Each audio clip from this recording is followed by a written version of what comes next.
शेतकरी नेते रविकांत तुपकर हे वाशिमच्या अडोळी गावात उपोषण सोडविण्यासाठी आले होते।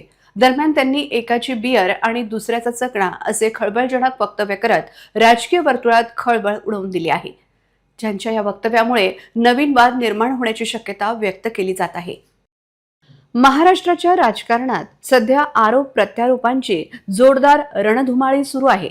उद्धव ठाकरे आणि एकनाथ शिंदे एकमेकांशी किती भांडतात, मात्र दिल्लीत एकाच ताटात काला करून खातात। एकाची बियर आणि दुसऱ्याचा चकणा असतो असं खळबळजनक वक्तव्य रविकांत तुपकर यांनी वाशिमच्या अडोळी गावात बोलताना केलं। सर्वांच्या संघटना असतात, आमदार वेगवेगळ्या पक्षांचे आहेत, मात्र मुंबईत ते सर्व एका ताटात काला करून खातात असंही तुपकर म्हणाले। ते शेतकऱ्यांच्या सरसकट कर्जमाफीसाठी सुरू असलेलं उपोषण सोडवण्यासाठी वाशिमच्या अडोळी गावात आले असताना त्यांनी हे वक्तव्य केले। तुपकर यांच्या या वक्तव्यामुळे राजकीय वर्तुळात नवा वाद निर्माण होण्याची शक्यता व्यक्त केली जात आहे। राजीनामा फेकून एसटीने गावाकडे येणार आम्ही शेतकऱ्याचा पोरगा लक्षात ठेवा।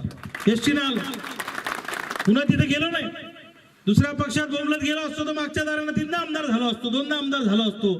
पण आम्हाला नाद लागलाय तुमचा आणि तुम्हाला नाद लागलाय दुसऱ्याचा, है ना? आम्ही तुमच्या नांदी आहे आणि तुम्ही तिसऱ्याच्या नांदी आहे। जरा आमच्या नांदी राहा। मला सांगा, सगळ्या लोकांच्या संघटना आहे राजा, ग्रामसेवकाची संघटना, पोलीस पाटलाची संघटना, आशा सेविका वर्करची संघटना, सरपंच वेगळ्या वेगळ्या पक्षाची निवडून येतात पण त्यांची पण संघटना आहे की नाही? आहे की नाही? हे आमदार सगळे वेगळ्या वेगळ्या पक्षाचे मुंबईत एका ताटात काला करून खाते। ते मायची इमानदारीने लय पाहिलं डवळून, संध्याकाळी बसले ना वेगळ्या वेगळ्या पक्षाचे।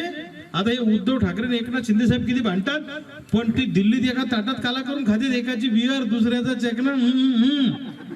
पाहिलं की नाही तुम्ही? आता मागच्या हप्त्यात पाहिलं की नाही? काय नाही, जेवायला गेलो होतो। तुम्हाला जेवायला जायला चालतं, आम्हाला तो शेजारच्या घरी जायला चालत नाही, बरोबर आहे का? यांना सगळं माप आहे।